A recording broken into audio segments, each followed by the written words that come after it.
What you're about to watch is called Spoilerin Time. We do Cordkillers to tell you how to watch what you want, when you want, where you want. So if you're looking for that, go watch Cordkillers. If you want to be spoiled on the stuff we're watching, stick around, because I'm Tom Merritt, he's Brian Brushwood, and we're going to spoil the crap out of Justified, Game of Thrones, and Daredevil in just a moment. Yeah, dude, if you thought they were fresh from the farm, wrong. They're rotten and spoiled, and we're going to prove it by talking about the movie draft!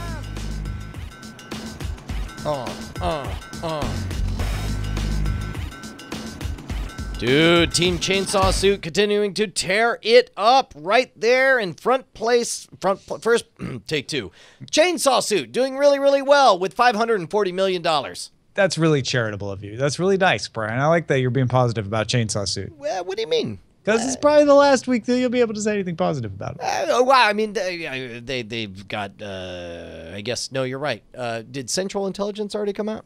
Yeah, it came out for $35 million last week. Ooh, so that's pretty much it. That's all. There's no powder left. I'm not just being silly. Like, you know, let's let them live their days of glory while they can. Oh, you're so patronizing. You're so mean. Why would you do that? Just because you're sitting on, you're sitting on 3 movies, or I guess 2 movies. I forget remaining. what it's like to be a winner, Brian. Star Trek Beyond, Suicide Squad. You still have in the tank, ready to launch. Too many metaphors. I'm gonna lose. Night Attack. Let's just put it there. No I way. think I'm gonna lose. Well, if you lose, who wins? You. I think you're going to win. Secret Life of Pets and Ghostbusters are gonna knock it out of the park, and you're already ahead of me. Okay. You know what? Now You See Me 2's already out, and we already have returns. I don't think I was gonna admit this until now, but we're roughly even, $473 million to $465 million. I've got Secret Life of Pets and Ghostbusters. You've got Star Trek Beyond and Suicide Squad. I don't know. I disagree. I think that Suicide Squad and Secret Life of Pets have the potential to do about the same as each other. And I believe Ghostbusters and Star Trek Beyond have the potential to do about the same. Now, Cordkillers has a high hill to climb.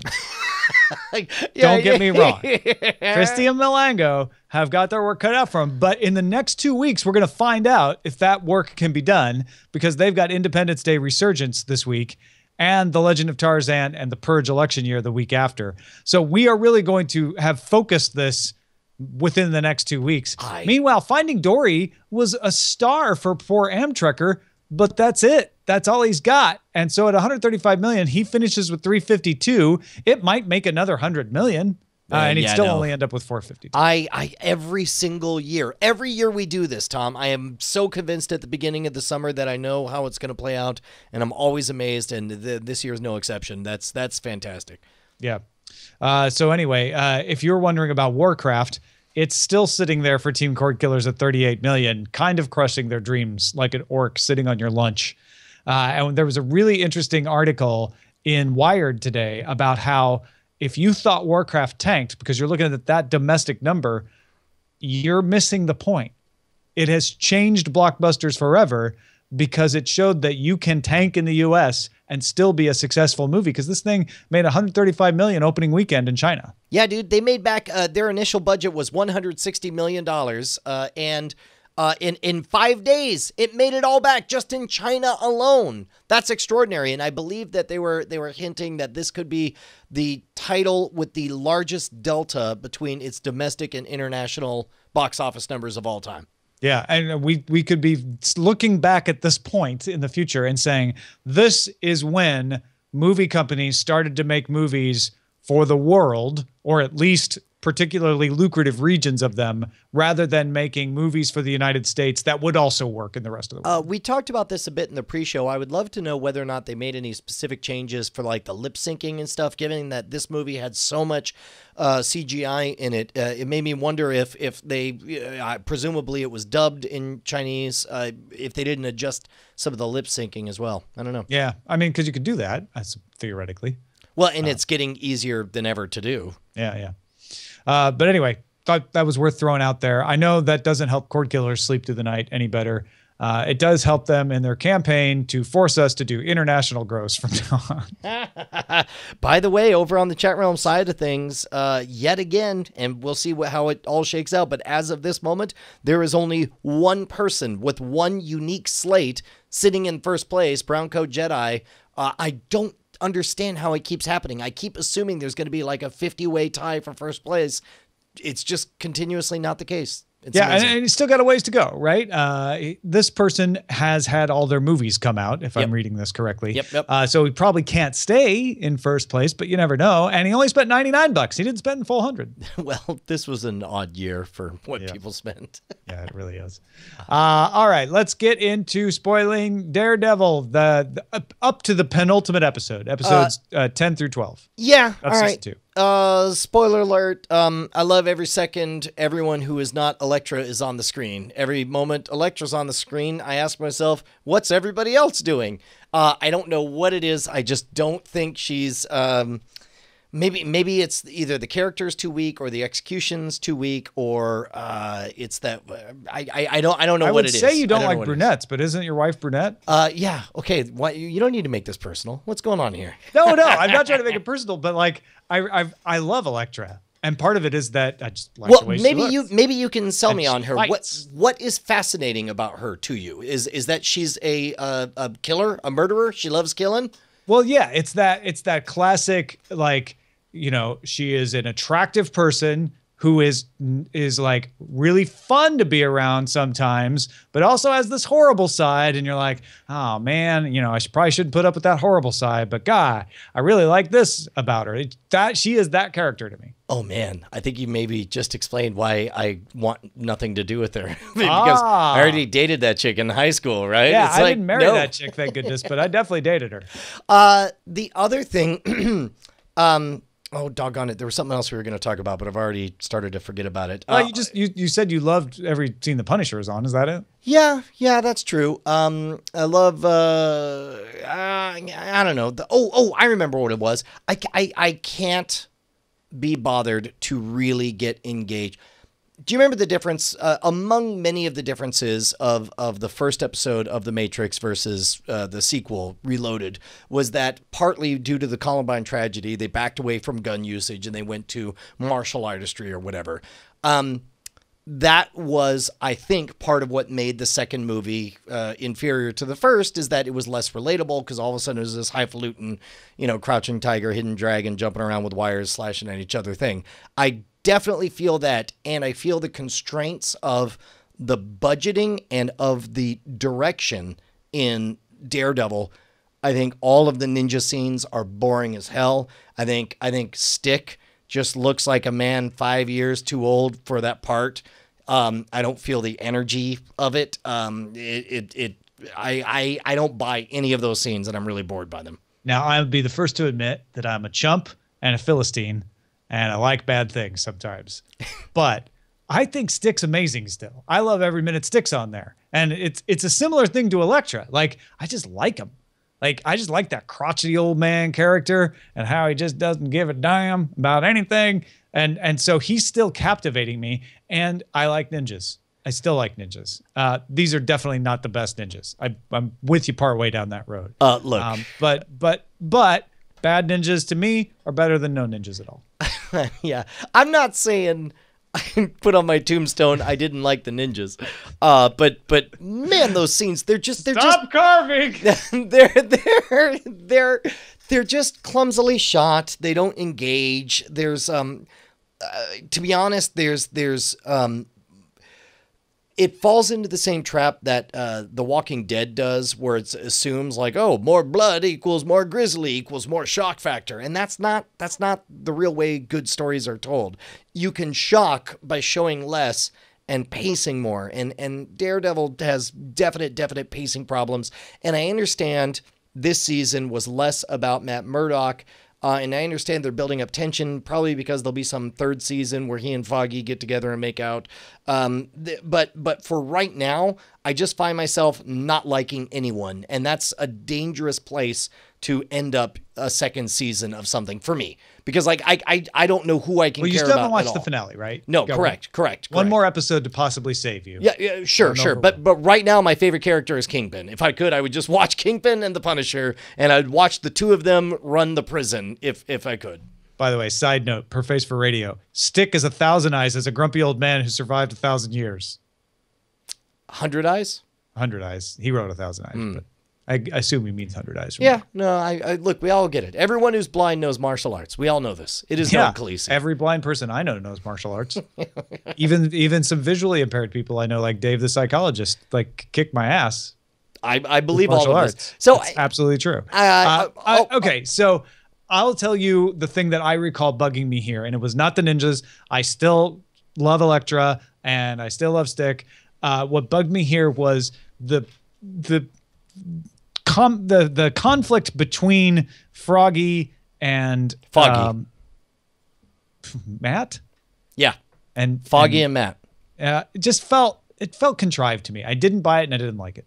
Yep. Nope. That's where I'm at too. And also it's like, well, let's fold up and maybe this relates to something that happened in the comic books, but let's fold their law firm over a minor dispute. It just seems and then that minor. way, that other Mary Sue chick who's awesome at everything that she does, even though she was a client turned into a partner, turned into now she's a reporter or whatever. Like I could go along for even that, but it's just like, I don't know. It's too much.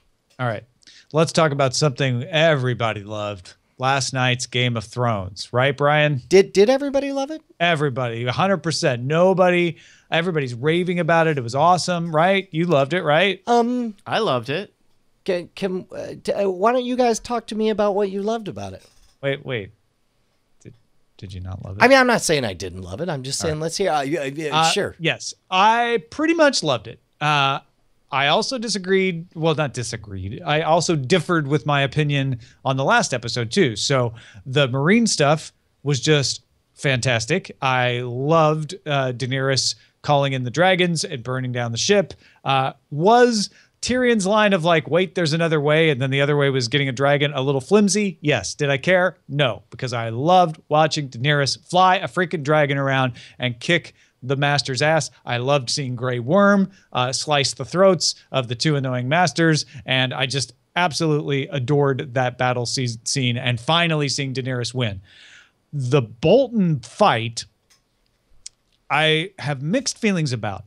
I get that they were going for a very realistic medieval battle scene, and I think they largely succeeded in showing that chaos as much as we could possibly know. None of us have fought any medieval battles, but based on descriptions and things, that felt close. But it also felt like they were showing off that they could do a realistic medieval battle scene. I didn't feel like it was moving the story as much as I wanted to, and it did feel, while I was extremely relieved when the Eyrie showed up with an army and turned the day, it really felt like they were stringing me along like, nope, Jon can't die again, but he's not going to win, and the Boltons are going to win. And I was about to give up. And so that felt a little bit contrived. But everything from there on, I loved. I loved Jon barging into Winterfell. I loved the giant sacrificing himself to do it. And I loved Ramsay being thrown into the cage with the dogs, and Sansa stepping up and becoming a true Stark, willing to wield the dog cage door in this case, but pass the sentence. So let's go in reverse order. Let's talk about that dog scene. I understand that what you want is a satisfying comeuppance to an otherwise flawless foe. And Ramsay Bolton is, in so many ways, a flawless enemy. He is without remorse. He's cleverer than everyone else. He's more Machiavellian than everyone else. He's willing to do anything it takes. He's crueler than anyone else. And so when you write his demise, I understand that you want to find some part of him to fold back on himself and get like satisfying in-your-faceness. In that regards, I will say that the idea of him being eaten by his own dogs and being surprised by that fact was very satisfying. The execution of it, I thought, was cartoonish at best. I think it would have been a much more haunting, amazing scene if the dog started off licking him as if it was taking care of him, but then it became apparent that it was licking the blood off of his body. And but then it did do that. No, they just had him come out like lick, and then cartoonish, literal CG apocalypse of just, stuff flashing at him or whatever. I would have much preferred a protracted transformation of what looked like caring for your master, and then maybe a little nip, and then it's like, no boy, and then this terrifying, I can't stop this moment would have been amazing. But again, that's me wishing for stuff. As far as the big battle, are we meant to take away from this episode that despite every opportunity, Jon Snow is just an astonishingly bad tactician who can't adhere to the most basic fundamentals of war? He's a sucker who falls into the most obvious traps. This is a tricky part, and I go back and forth on whether I buy that scene or not, because Sansa very clearly told him what Ramsay was going to do. Jon Snow knows Ramsay Bolton, knows what Ramsay's going to do. Jon comes out, and as they have told us already, he trots out Rickon, and Jon knows exactly what they're going to do. Jon has very clearly said, we can't charge them, right? And so you have to buy that Jon is so overcome by anger and emotion for Rickon and thinking, maybe I can save him. I have beaten death. Maybe I can save him and get him before Ramsay's arrow falls, that he's willing to risk it. And then he just loses his mind. There's a path where I can see that. That path becomes easier to follow if it has been established how much Jon loves Rickon, which has never been established. Well, and also I could buy that if he wasn't warned mere hours beforehand by his sister, who knows his foe better than anybody. No. But that's what I was saying. Like, he knows this. I'm not going to doubt that he knows this, and I don't think he's forgotten it. I think what he's thinking is, well, shoot, I think I can outwit Ramsay. This was what Sansa was telling him. You can't outwit Ramsay, and he's still thinking he can. And I find that a believable flaw of like, Ramsay's shooting arrows, but my horse is faster. I can protect Rickon. And he's wrong. I could almost buy that. The overcome with emotion and going ahead and charging when he shouldn't have charged is a lot harder to swallow. Yeah. By the way, one more note on Ramsay Bolton. I'm going to speak. I know this is Spoilerin time, and everything I say should be fair game. But if you haven't read the Gentleman Bastards series, beginning with The Lies of Loch Lamora. Well, shoot. This is Spoilerin time, but we very clearly say what we're spoiling. So if you're going to spoil a book. I'm not spoiling anything. I'm just saying, if you've read that book, there's a character who is too dangerous to be allowed to speak or use his hands, and they deal with that character by cutting off all of his fingers and his tongue, and that to me would have been a satisfying end to Ramsay. The having his dogs cartoonishly fall upon him in a. See, you say cartoonishly, I didn't see it that way, but if it was cartoonish to you, then I totally get it. Yeah, I wanted more cruelty in there, but whatever. Now, I just hated him more than you hated him, man. I actually really liked the episode, though, and I liked Sansa. And what did you think of Marine? What did you think of the part with Daenerys? I liked. I liked how it got wrapped up. I like how it ended. I liked the possibly cliche, like, oh, we weren't talking about our surrender, it was yours. I wasn't entirely clear that Daenerys has grown. Similar to, I would have expected by now for Jon Snow to be a more nuanced, capable tactician in battle. I would have expected. But going back to that, his plan was nuanced and capable. He just lost his. He just has no discipline and runs around like a child, right? I would expect him to be better. When you've been come back from the dead, though. Sure.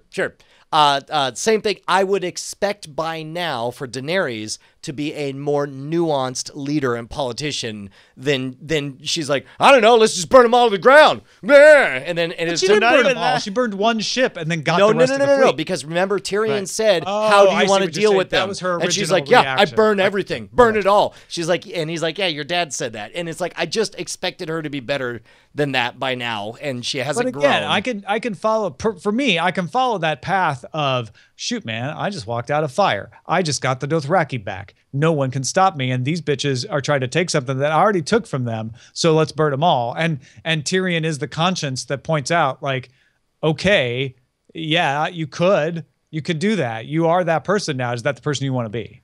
Yeah. Well, and again, I'm not angry, just disappointed. Both Jon Snow and Daenerys. Disappointed in the Khaleesi? Yes, both. It took Tyrion to say, hey, what are you, 3 books ago? Come on, man. This is we got right? 1 or 2 seasons left. People go back to their old personalities sometimes. Sure. I just expected better from both of them. Well, you're a dad. So. Maybe that's what it is. But yeah, I actually thought I was more bothered by Tyrion saying, but I've got a better plan. And it also involves burning things to the ground, just not as much. Like, it wasn't the plan I was expecting, but whatever. That worked. And they have a fleet. I did find it fascinating how fast the Greyjoys got to Meereen, having to come all the way from the other side of Westeros around Dorne and all the way across Essos. They got there pretty quick. Sure. That exchange was both brilliant and cliched as well, though. Yeah, no, I liked it. The whole like girl power moment, I enjoyed a lot, especially all the flirtster. Yeah, just all the coy flirty stuff and seeing why can I not remember Reek's real name? Theon. Seeing Theon be beta as hell. And Tyrion really getting to just like take out his frustrations on Theon. Yeah. No, it was great.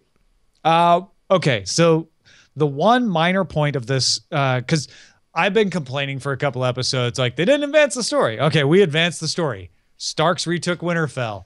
Daenerys has most of the fleet she needs.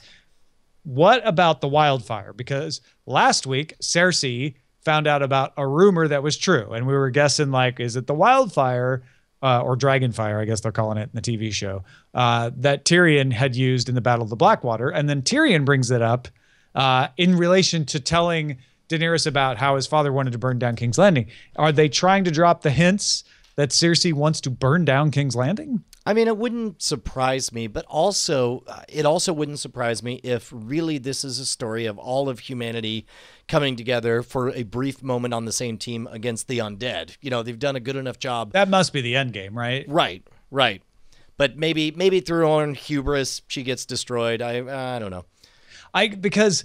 My guess as how it might play out is that Daenerys comes to Westeros, begins taking forts, taking cities, a struggle, but she's winning. And then when she gets to Winterfell, Jon has to try to convince her not to take Winterfell, but instead to use her army to defeat the White Walkers. Yeah, and by the way, it was a little bit weird. That was the one off thing in that scene with Daenerys and Asha, or I forget what they call her in this. Yara. They call her Yara in the TV show, where it's like, no more killing and reaving. And she's like, oh, well, that's kind of what we do. She's like, nope. And she's like, okay. I guess you're kind of cute.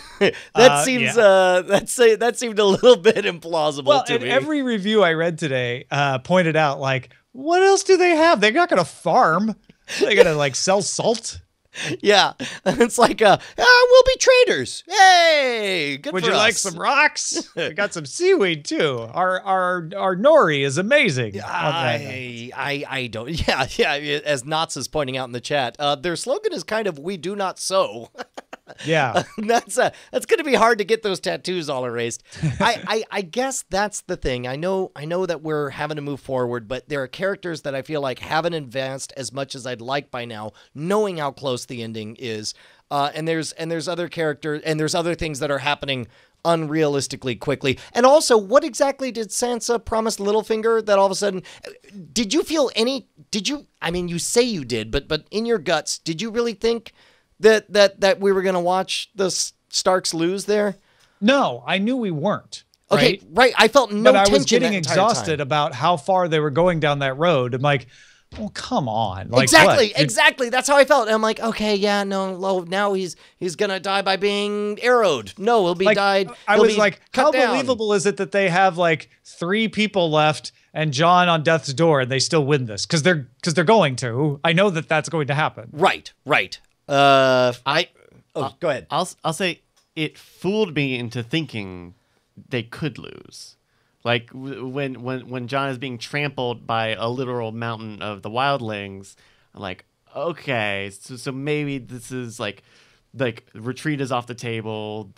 This like really being overwhelmed. Oh, you were thinking not so much that he would die, but that next episode he would wake up in a dungeon or something, and they would lose. Yeah, I thought losing certainly was on the table. Interesting. But then when the second army came in, that made sense. I was like, okay, yeah, we can't.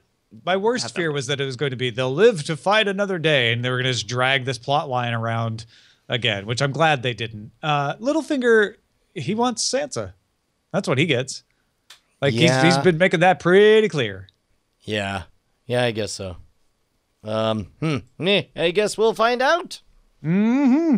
All right, let's move on to episode 10, season 2 of Justified, wherein Raylan has the talk with his boss about, well, you know what I mean. Well, you know that thing we're never going to mention? Well, we're never going to mention it. And at first I thought, well, maybe he doesn't know and Raylan's messing up here. Like, did that cross your mind? No, I thought for sure. I thought that scene was handled extremely well. And I thought Raylan's boss, whose name is escaping me at the moment, did a fantastic job of spelling it out, where it's just like, you are a lousy marshal, but you're a good lawman. So I'm going to just keep cleaning up your messes. By the way, I'm pretty sure you're going to die sometime soon because you are getting involved in things over your this skill problem level. going to take care of itself. Yeah, exactly. I thought that was a great way to convince me as the viewer why somebody would not advance an investigation, because if he believes that's the case, then why would he invest the time, effort, or energy into busting a possibly crooked marshal under his service? Now all of a sudden, like on the Raylan side of things, press pause. I understand why nothing is going to advance over there and why you'll have this kind of looming issue. On the flip side, I'm not crazy about, and again, we've seen Boyd Crowder. He is prone to quickly flip from one extreme to another. Seeing him switch back to like, no, now I've changed my mind a third time and I'm going to run this holler. Okay. I would have liked to have seen a little more justification of that.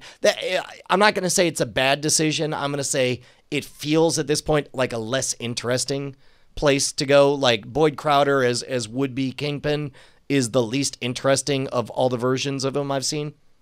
Well, and that if we've learned anything about Boyd Crowder is that if you settle into thinking he's going to be one thing, he may not stay that thing for long. So yeah, it does feel like the expected move of the old Boyd Crowder. It's like, so he isn't a good guy. He's going to go be a bad guy now. And so now he's doing all of the things that a Kingpin would do to set up his empire. But that does set him back in opposition of Raylan. And what I find most interesting is the relationship of Boyd and Raylan being one of light and dark, but mixed between the two. So we have Raylan set up really well right now, right? Like he is a good guy with bad things, possibly unjustifiable killings, now covering up for Winona, and so those things keep mounting up. He's got some dark things in his checkbook, but we know he's a good guy. Boyd is a bad guy. We've always known he's a bad guy. For a while, he was being kind of good to Ava and trying to do kind of good even when he was like trying to save the souls, which he was apparently earnest about. So right now, he doesn't have anything in his good guy pile. And I think that's what's bugging both of us. Yeah, I agree. He's all evil right now, and he's much more interesting when he's a mix. Yeah, no, I agree completely. Although I do find it interesting that he finally has broken over to the relationship intimacy barrier with Ava, right? Yeah. Like at this point, they're making out and stuff. Which, knowing the brief fling that she and Raylan had, or at least it was alluded to that they had a relationship even beforehand. But that gets more interesting. This felt like a kind of a placeholder episode. What else happened? The little girl. The custody. Well, yeah, she got placement of her. Yeah, exactly. She got put in foster care. I liked his sales pitch for hey man, you don't know. They're gonna look up to you like you're made of rays of sunshine. Go for it. Yeah. And it made sense. It was a kind of guileless, flat, tactical assessment that would appeal to somebody who has had to be so guarded for so long. Yeah, and I think what is most interesting about Justified at this point, season 2, is that it is now melded. There really wasn't a Monster of the Week. You could pick a couple of them if you really wanted to make it, but it wasn't like, here's your case, Raylan, and he'll follow that and we'll hang other things on it. It has become both a study of the mixture of good guys versus bad, which is Raylan's story with Art, his boss. I looked it up, and his relationship with Boyd, and actually with Mags kicking Dickie out, and then Dickie going off and saying, "Well, I'm going to set up on my own." Then, yeah, no, it starts to look increasingly like a little bit like Game of Thrones. You see these different factions that are aligned at different times, and each of them playing for their own control of what they can. That's kind of a traditional crime drama architecture there in some ways. But what I love is that it is also a story of people in the hills. Yeah. And that is not just the setting for that architecture, but the guy that comes up to her in the diner and says, you sold us out. The meeting between the two families that happened right before that in the diner. Like, there's a lot of stuff here that isn't directly related to the crime drama. That's just about the difficulties of people living in coal mining country. Yeah. Absolutely. No. And increasingly, as it gets away from Monster of the Week and becomes much more about the chess game, I'm trying to think of a clever way to say Game of Thrones. The game of mines. The game of porch rockers. There you go. The game of moonshine. You drink or you die. That's I'm enjoying it a lot. And I'll say this much. I enjoyed this episode of Justified more than the Game of Thrones. I'm sorry. Wow. I would have never expected that. I didn't expect it either, but I felt like all the characters acted consistently, and I saw growth for all of them. So if that's important to you, then sure. I agree with you.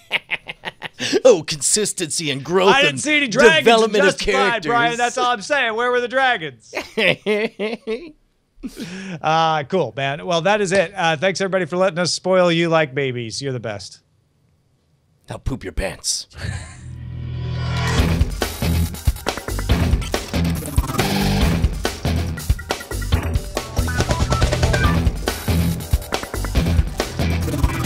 Diamond Club hopes you have enjoyed this program.